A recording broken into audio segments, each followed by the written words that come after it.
1,00,000 টাকার কাবিনে বিনিময়ে বিয়ে করেছি জন্য তুই কি আমাকে সস্তার মেয়ে মনে করছিস? সবার বিরুদ্ধে গিয়ে যখন তোকে বিয়ে করতে পারছি, তোকে ছাড়তেও পারবো। হাই এভরিওয়ান, কি ভাবছেন এগুলো আমার কথা? না, এগুলো আমার কথা না। আজকে আমি আপনাদের সাথে আমার বেস্ট ফ্রেন্ডের একটা স্টোরি শেয়ার করব। আজ থেকে বছর 2 আগে আমার বেস্ট ফ্রেন্ড তার ভালোবাসার মানুষকে ভালোবেসে মাত্র 1,00,000 টাকা কাবিনের বিনিময়ে বিয়ে করেছিল। ছেলে এবং মেয়ে দুজনের ফ্যামিলি অনেক স্বাবলম্বী, দেনা পাওনা নিয়ে কোনো সমস্যা ছিল না।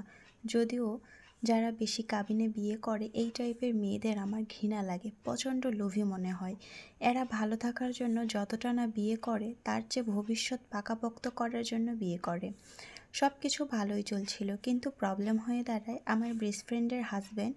তার আবার একটা ছেলে বেস্ট ফ্রেন্ড আছে, আর সেই ছেলেটার সাথে আমার বান্ধবীর খুব ভালো সম্পর্ক। তার প্রশংসায় সারাদিন পঞ্চমুখ হয়ে থাকে, আর যেটা তার হাজব্যান্ড কখনোই পছন্দ করে না।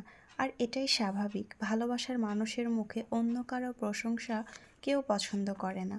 প্রথম দিকে আমার ফ্রেন্ডের হাজব্যান্ড কিছু না বললেও পরে স্টেট কাট বলে দেয়, তুমি আমার ফ্রেন্ডের সাথে এইভাবে কথা বলো না, চলাফেরা করো না, যেটা আমার একদম পছন্দ না। যতবার এই সব নিয়ে তার হাজব্যান্ড কথা বলে ততবার আমার বান্ধবী মাপ চেয়ে বলে, ওকে ফাইন, আমি আর তার সাথে কথা বলবো না, চলাফেরা করব না।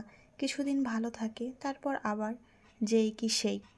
একদিন ভাইয়া দেখে তার বাসায় বিশাল বড় একটা পার্সেল আসে, পাঠিয়েছে তার সেই ছেলে বেস্ট ফ্রেন্ড তার বউকে।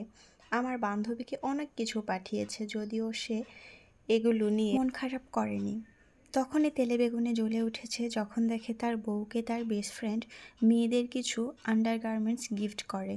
তুমুল ঝগড়া লেগে যায় দুজনের মাঝে। এক পর্যায়ে আমার বান্ধবী তার হাজব্যান্ডকে থ্রেট করে বলে, তুই যদি বেশি তেড়িবেড়ি করিস তোকে ছেড়ে আমি চলে যাব। তখন তার হাজব্যান্ড তার হাত পা ধরে কান্নাকাটি করে বলে, দেখো আমাদের অনেক দিনের সম্পর্ক, আমি তোমাকে অনেক ভালোবাসি, তোমাকে ছাড়া থাকতে পারবো না। তাছাড়া আমাদের 4 বছরের প্রেম, 2 বছরের বিয়ে, টোটাল একসঙ্গে তারা 6 বছর কাটিয়েছে।